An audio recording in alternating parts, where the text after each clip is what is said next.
succès, contrôler ou encadrer. Comment flipper ta posture?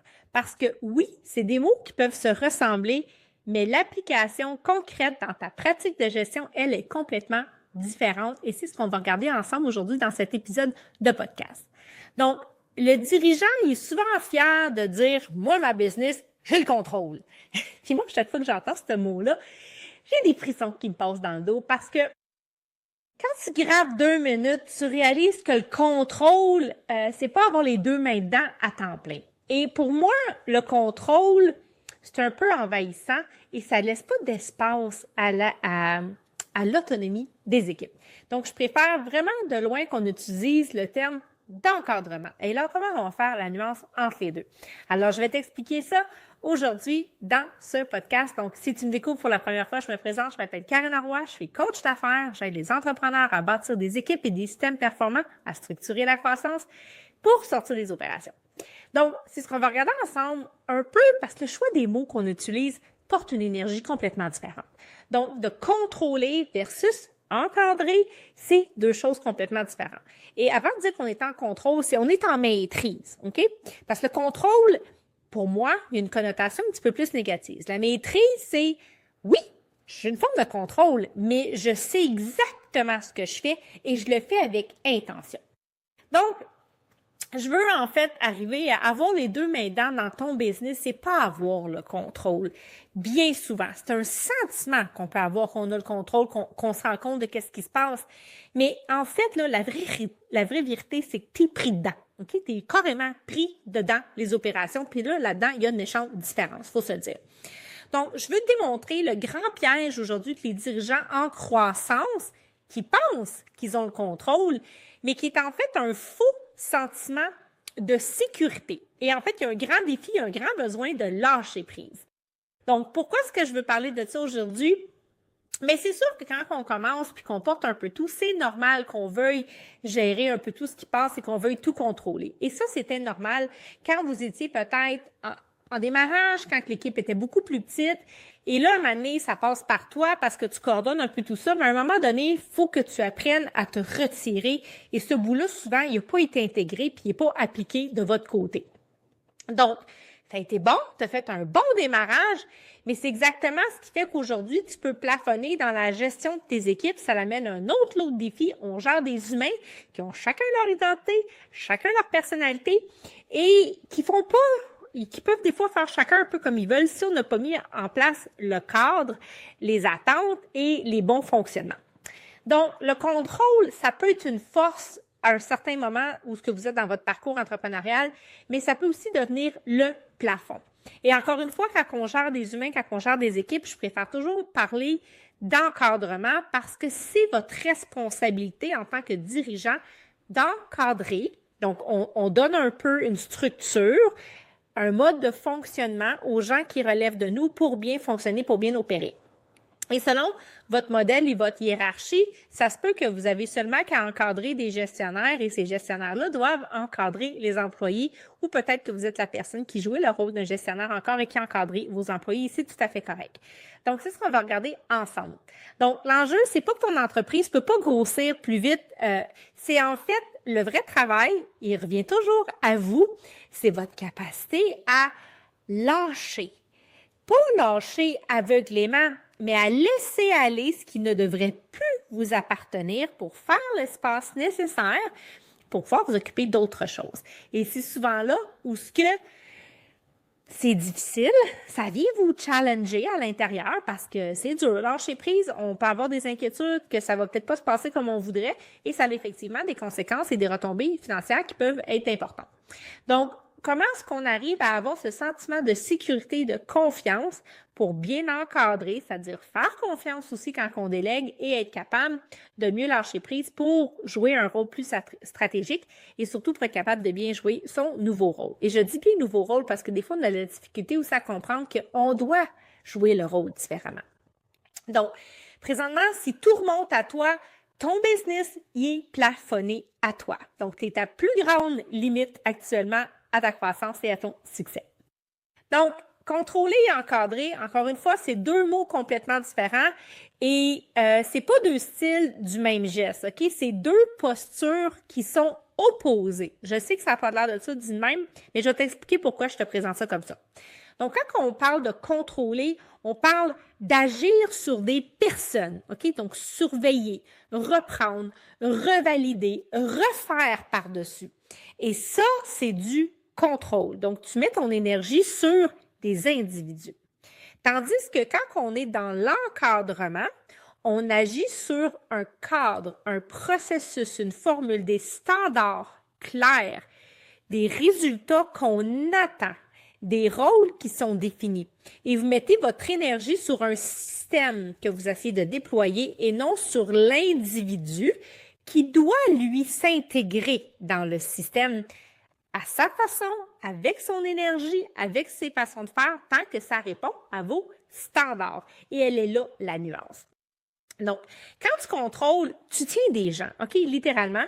Et quand tu encadres, ben tu tiens un petit peu plus tes standards. Tu tiens ton cadre. Et un standard, ça se fatigue pas, OK? C'est comme la norme qu'on établit.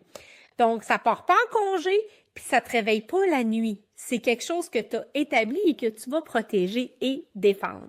Donc, concrètement, le contrôleur, il vérifie chaque affaire, donc la personne qui est contrôleur, versus la personne qui encadre, elle va définir ce qui est bon avant, puis il n'y a plus besoin de repasser derrière. Donc, c'est un petit peu ça la nuance entre les deux. Donc, pourquoi est-ce qu'on contrôle? Puis, tu sais, on va se le dire, on est un peu, c'est inné, on a grandi, on a évolué comme ça, puis on ne le fait pas nécessairement pour mal faire. Donc, je vais vous nommer, en fait, les vraies raisons qui expliquent ce besoin de contrôle. C'est souvent des raisons assez viscérales, peut-être même inconscientes, que vous réalisez pas, mais c'est pas mal ce qui joue pas mal pour la majorité des gens. Donc, je vais le nommer. Prenez ce qui résonne avec vous. Allez vous regarder, voir si peut-être vous ne vous retrouvez pas là-dedans, OK? Donc, il y a 3 moteurs qui fait qu'on va vouloir garder le contrôle. Et premièrement, et celle-là, là, elle est humaine, j'ai envie de dire. Elle est présente chez tellement de gens, mais la peur de lâcher. Si je le fais pas moi-même, ça sera pas fait comme il faut. Et là, c'est un défi de faire confiance parce que l'exécution, hein, on vous demande en fait de faire confiance à ce que l'exécution soit faite par quelqu'un d'autre et que vous devez exercer votre leadership au lieu de le faire. Donc, la peur de lâcher, c'est souvent le premier. Deuxièmement, on a un peu le syndrome du héros. On aime ça se sentir indispensable. C'est valorisant de voir à quel point on est bon, on est capable, on est rapide. Oui, ça flatte l'ego d'être celui qui est toujours capable de sauver les meubles. Mais un héros, ça bâtit pas une équipe. Puis un héros, là, ça existe juste d'un film, OK?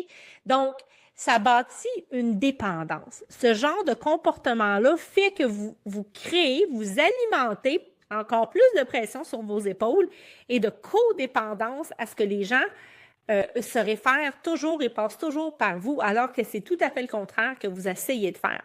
Donc, le syndrome du héros bâtit de la dépendance. Alors, c'est pas ça qu'on veut. On veut créer de l'autonomie et vous voulez avoir plus de liberté et de temps pour travailler sur ce qui est important pour vous et c'est plus de faire la job opérationnelle.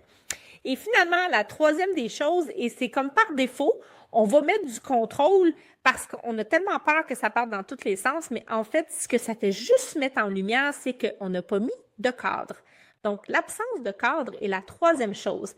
Puis, c'est le vrai fond de l'affaire, j'ai envie de dire, parce qu'une fois que le cadre est établi, qui est défini, qui est communiqué, donc les gens le savent, et c'est sûr qu'il faut le répéter un peu au début, bien après ça, on a un petit peu plus ce sentiment de sécurité-là, puis les balises sont claires. Mais tant qu'on n'a pas pris le temps de le faire, puis qu'on compense en étant la personne qui le fait, bien, on veut contrôler. Et je dis on veut, puis ça se fait peut-être de façon inconsciente, c'est peut-être pas une réelle volonté, mais c'est ça qui se passe. Donc, ce qui dérange, c'est que la plupart des dirigeants contrôlent parce qu'ils n'ont jamais pris le temps d'encadrer, parce qu'il faut mettre en place le fameux système et le cadre dans lequel les gens vont pouvoir opérer. Et ça, souvent, on le fait pas, ça va vite et votre rôle a évolué tellement rapidement, des fois que vous n'êtes même pas rendu compte que vous êtes rendu là et que vous auriez dû mettre ça en place. C'est la réalité qu'on observe le plus souvent. Donc, Tu surveilles ton monde parce que tu n'as jamais clairement dit c'était quoi être bien fait pour toi. Autrement dit, c'est quoi tes standards? Comment tu veux que ça soit fait? Donc, ce que je vois souvent, c'est qu'on va souvent blâmer l'équipe qui n'est pas autonome. Il y a toutes sortes de cas de figure, mais de façon générale, c'est qu'elle n'a pas eu les balises, elle n'a pas eu le cadre, elle n'a pas eu les consignes, elle n'a pas eu clairement les attentes, vous les avez pas définies, et elle a fait de son mieux avec ce qu'elle a. Donc ça, c'est « it's on you guys ». Il faut commencer à regarder, est-ce que j'ai mis ça en place? Est-ce que je l'ai bien fait? Donc ça, c'est la première des choses. Maintenant, qu'est-ce que ça te coûte de rester dans le contrôle versus de migrer vers un rôle d'encadrement? Donc, le contrôle, ça a l'air gratuit, c'est facile, hein? C'est comme inné, vous êtes habitué, ça fait longtemps que vous le faites, donc c'est pas difficile.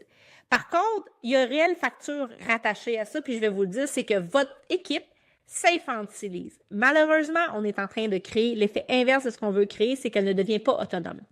Pourquoi elle penserait si tu repenses tout par-dessus elle?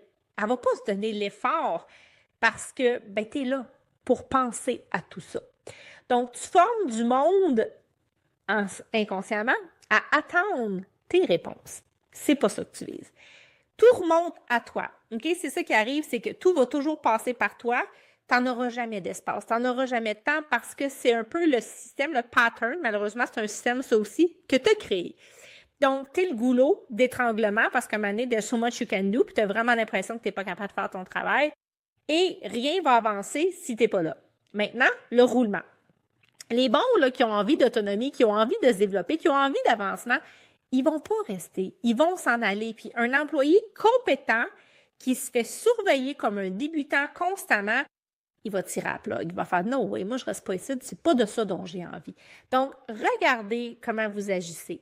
Et enfin, votre business va finir par plafonner à la hauteur de vos propres capacités personnelles. Parce que vous êtes un humain, vous n'êtes pas un super-héros, même si des fois on voudrait le jouer. Donc, vous avez beau embaucher, ça ne change rien, vous avez juste plus de monde à contrôler. Et c'est pas par là que ça va passer. Donc, encore une fois, le contrôle peut donner l'illusion de sécurité.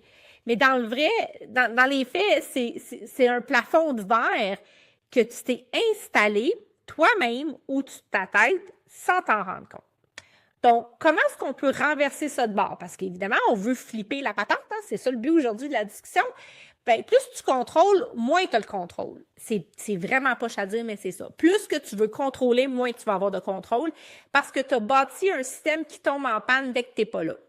Donc, tombez pas malade, absentez-vous pas, puis des vacances, hein, on va mettre ça de côté. Ça peut pas marcher. Ou sinon, il y en a qui vont envoyer tout le monde en vacances en même temps pour pouvoir eux autres en prendre. Mais, encore une fois, c'est pas adresser le vrai problème quand on fait ça. Donc, maintenant, comment est-ce qu'on flippe? Comment est-ce qu'on renverse cette posture-là? Donc, on veut passer de « je dois tout tenir » à « je dois rendre les choses beaucoup plus claires pour pouvoir me libérer du temps ». Donc, encadrer, ça repose sur 3 choses. Puis, remarque-le comment il est pas. OK? Donc, le résultat attendu. Puis ça, c'est une façon de vous aider à mettre un peu vos balises, à mettre votre cadre et aussi à mettre vos standards. Donc, le résultat que j'attends, c'est quoi? Ça veut dire quoi pour toi une job bien faite? Parce que je l'entends souvent, je veux que tout roule bien. Je veux une job bien faite. Time out, là. Ça veut dire quoi pour toi une job bien faite? Faut que tu apprennes à être spécifique et à décrire tes attentes. Faut dire c'est quoi de façon précise et mesurable, pas ce qui est dans ta tête, pas dire à voix haute, et des jobs bien faits, je veux que ça roule bien, ça veut rien dire parce que ta définition de job bien fait, puis la définition de ton employé dans sa tête, je vous garantis qu'elle n'est pas la même. Donc, faut, j'ai envie de dire des fois un peu pour les nuls, rentrer dans les détails et le lister et le dire concrètement. Deuxièmement, vos standards ne doivent pas être négociables. Les balises à l'intérieur desquelles les personnes ont le droit de décider par elles-mêmes. Et en dehors de ça, c'est qui peut décider? Mais vous devez mettre des standards. Et là, c'est pas pour faire des accommodements raisonnables à chaque 2-3 personnes. C'est le standard, on veut le standardiser aussi, on veut l'uniformiser et on veut que ce soit respecté par tout le monde. Et troisièmement, à qui? Clairement. Donc, qui s'occupe de faire ça? qui a le rôle défini, la responsabilité assumée, pas juste une tâche qui est prêtée. Donc, quand que je parle de responsabilité, puis j'ai déjà fait d'autres podcasts sur ce sujet-là, on parle d'une personne qui est imputable du résultat. Donc, elle est responsable de prendre la décision, puis elle est responsable du livrable. Et si ça n'arrive pas, on n'est plus juste dans la tâche. Donc, c'est important de l'adresser. Donc, encadrer, c'est pas dire à ton monde comment faire, c'est leur dire quoi faire pour réussir, puis les laisser peut-être trouver le chemin dans leur carré de sable pour que ça rencontre tes standards. C'est là la nuance. Donc, comment est-ce qu'on fait la bascule? C'est que tu passes de surveiller l'exécution à garantir plus de clarté. Donc, tu fais juste positionner ton rôle différemment dans ce que tu dois apporter à ton équipe pour qu'elle devienne autonome, puis pour qu'elle puisse par elle-même se développer et devenir ton meilleur atout. Donc, ta job, c'est plus de refaire. Et oui, c'est un réflexe. Au début, c'est difficile de lâcher le morceau, mais c'est de rendre le cadre tellement clair que tu n'as plus besoin de repasser en arrière. Et une fois que tu as mis ça en place et que tu mets des gestionnaires pour te remplacer, bien, c'est rendu leur job d'assurer cet encadrement-là et de faire cette vigie-là. Et toi, tu te libères tranquillement et tu te positionnes carrément différemment dans ton entreprise. Donc, ce que ça va changer, c'est que ton équipe va devenir de plus en plus autonome parce qu'elle sait enfin dans quel carré de sable j'ai le droit de jouer, qu'est-ce que j'ai le droit de faire, qu'est-ce qu'on attend de moi, et je peux avoir une forme d'autonomie sur comment je le fais. Donc, c'est ce que j'avais envie de te partager aujourd'hui parce que c'est des mots puissants qui ne veulent pas dire la même chose puis qu'on confond bien souvent et qui nous gardent prisonniers. Donc, le contrôle, c'est agir sur le monde. Je veux qu'on se rappelle ça, c'est bien important. L'encadrement, c'est agir sur le cadre, sur le système. Le premier va t'épuiser à côté. Et le deuxième va te permettre de te libérer avec le temps. Donc, tant que tu tiens ton business à bout de bras, tu n'as pas une entreprise, OK? Tu as vraiment un job que tu t'es donné à toi-même, puis tu fais de l'overtime non-stop, puis tu fais la job d'un peu tout le monde. Et c'est pas comme ça que tu vas arriver à sortir des opérations. Donc, encore une fois, aujourd'hui, si tu veux te mettre dans l'action par rapport à ce que je viens de dire, trouve-toi une seule zone où ce que tu contrôles encore un petit peu tout en ce moment. Une affaire que tu vérifies, que tu reprends, que tu refais par-dessus, puis sois humble avec toi-même, puis essaie de voir comment est-ce que tu peux transformer cette action-là que tu fais en résultat attendu. Donc, concrètement, la raison pour laquelle tu le fais, c'est que tu veux que ça soit fait d'une certaine façon. Va le définir plus clairement et va transmettre cette information-là à ton équipe. Donc, une zone, cette semaine, c'est là ta sortie des opérations va commencer. Alors, si tu as besoin d'aide pour le faire et que tu as besoin d'accompagnement parce que c'est difficile des fois de voir nos angles morts, c'est exactement ce qu'on fait à l'Académie. On a une équipe d'experts pour t'aider, pour t'accompagner dans ta démarche. Donc, si tu veux savoir comment est-ce qu'on peut t'aider avec la méthode Lead Focus, prends un appel avec un membre de notre équipe et on va regarder comment, si en fait c'est un fit, si on peut vraiment vous aider avec ça. Et on se retrouve la semaine prochaine pour un nouvel épisode.